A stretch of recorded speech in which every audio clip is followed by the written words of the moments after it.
So today's planting is going to be very nice and simple because I've had a fairly long day, and a lot of that will hopefully lead to slightly more creative and interesting plantings down the line, but today's is going to be very basic because it's getting quite late and I'm quite tired. So this is going to be a replacement planting where I planted the Cockspur erythrina, which is one of the South American erythrinas a while ago.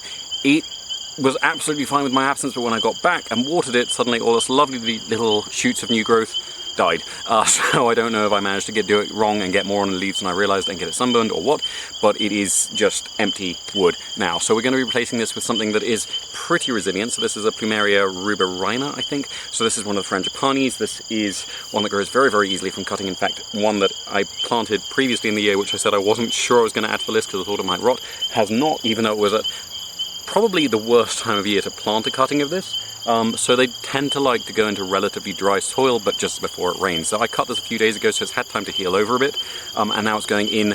It has rained, it's going down deep enough to a point where it's not as wet in the soil because it's going into the hard pan, and then I'm packing that back in, and I'm not going to water it in. I'm going to water it in probably tomorrow, just to give it a little bit of time to settle in, and if the rain waters in, that should be fine at this point. Then I'm going to replant the little Calyncoblos feldiana, which did come up in the process. The Dracaena that was here has also died, so this should hopefully serve as a sow marker. It shouldn't really need anything else around it. They can be a little bit bad at sharing space with other trees if there's a lot of them in one space, so it's very good to keep these spaced out, although they do look very striking when you have a large number of varieties together. That does create a very inhospitable soil for a lot of things, so it's best to keep them singly.